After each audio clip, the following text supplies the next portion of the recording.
क्या हुआ? शायना के साथ ब्रेकअप हो गया इसका। Cheer up, bunny boy. Relationships को ना इतनी सीरियसली नहीं लेते। तुझे cheer up करने के लिए मैं एक न्यूज़ बताता हूँ। मेरे नाना मुझे हिमाचल जाने को कह रहे हैं एक लड़की देखने के लिए for marriage। What? शादी के लिए?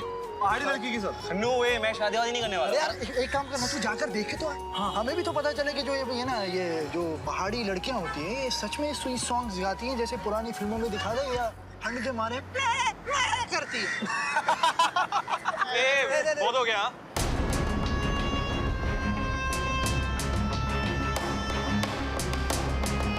फिर साइबर कैफे क्यों जाना है? चुपचाप चलती रहे बस। नहीं, मुझे नहीं जाना। अरे वो मुंबई वाले लड़के के आने के पहले मुझे उसकी कुल्ली चेक करनी है। अरे frienddosti.com पे कुछ तो चिट्ठा होगा उसका। तू और तेरा frienddosti.com। मुझे नहीं किसी सोशल नेटवर्किंग साइट पर किसी की प्रोफाइल देखकर उसे जज करना है, ठीक है? तेरी मर्जी, पर कम से कम चल के उसकी शक्ल तो देख ले। एटलीस्ट वो इमेजिन कर पाएगी कि तुम दोनों एज हस्बैंड वाइफ कैसे दिखते हो। हाँ? क्या वो वैसा ही है जैसा तू सोचती है, वगैरह वगैरह। अपने होने वाले हस्बैंड की कोई तो छवि होगी ना तेरे मन में। छवि? एक बात बताऊं तुझे, मैंने कभी नहीं सोचा कि एक पति के तौर पर किसी को कैसा होना चाहिए, बल्कि ज्यादा से ज्यादा ये सोचती हूँ कि पत्नी के तौर पर मुझे कैसा होना चाहिए। मैं चाहती हूँ जब भी मेरी शादी हो ना, मैं बिल्कुल माँ जैसी परफेक्ट वाइफ बनूं। तब तो तूने ये भी सोचा होगा कि तेरे हस्बैंड में ताऊजी जैसे गुण हो। अरे बुद्धू, तुझे नहीं पता कि भगवान ने ऐसे लड़के बनाने बंद कर दिए हैं? मैं ऐसा नहीं मानती। मुझे यकीन है आज भी ऐसे लड़के हैं जो एक लड़की की लाइफ को परफेक्ट बना सकते हैं।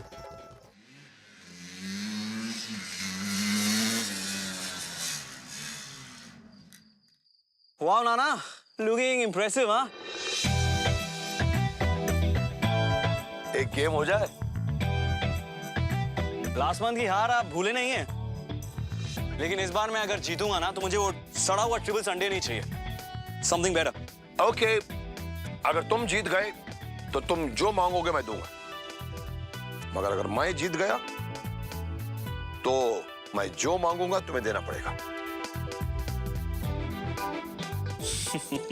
पक्की बात? ओके।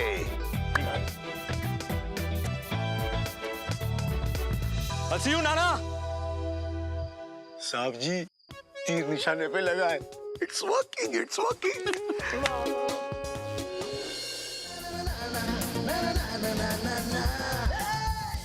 ना, बहुत गलत बात है, बहुत गलत। भैया आपकी पसंद की कॉफी। नाराज मत होइए भाई साहब, हम तो कल ही आपको बताना चाह रहे थे, लेकिन कल आप डीएम साहब के साथ व्यस्त थे ना, तो इसलिए हमने आपको डिस्टर्ब करना उचित नहीं समझा। अरे ये तो हमारा रोज का काम, लेकिन भांजी का रिश्ता तो पहली बार आया ना चुटकी बजा के। हमारे घर में ही हमारी प्यारी भांजी के रिश्ते की बात चल रही है और हमें ही सबसे आखिरी में सूचित किया जा रहा है।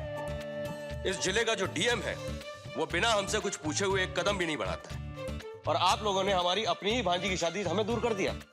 बड़ी अच्छी रिश्तेदारी निभाई भाई साहब, वाह। अरे अंबिका बेटा, वो जो तुमने लड्डू बनाए ना गोवर्धन बाबू के लिए, उन्हें लाकर इन्हें खिला दो। जी। अरे नहीं नहीं, हम लड्डू वड्डू नहीं खाएंगे। लड्डू अगर खा लूंगा तो फिर वो रात में डिनर पे नहीं जा पाऊंगा। अरे वो क्या है ना कि मिसेस डीएम इन्हें बहुत मानती हैं, इसलिए डीएम की ससुराल से आज रात इन्हें डिनर का न्योता आया है। अरे कामनी, ये भी कोई बताने की बात है क्या? तो रोज का काम है। खैर ये बताइए कि लड़के के बारे में आप लोगों ने कुछ पता किया? मेरा मतलब है कि उसके परिवार की पृष्ठभूमि क्या है, करता क्या है, कितना कमाता है, कुछ भी पता किया? जी भाई साहब, वो हमने भाई साहब, जो पंडित जी है ना, उन्होंने लड़के के बारे में एकदम डिटेल्स में बताया हमें। वो मुंबई के जो पुरुषोत्तम दीवान साहब हैं, उनका नाम तो आपने सुना ही होगा। अच्छा, वो दीवान ग्रुप ऑफ इंडस्ट्रीज वाले। अच्छा, वहां नौकरी करता है, फिर तो ठीक ही कमाता होगा। नहीं भैया, लड़का दीवान ग्रुप ऑफ इंडस्ट्रीज में काम नहीं करता, नाती है उनका।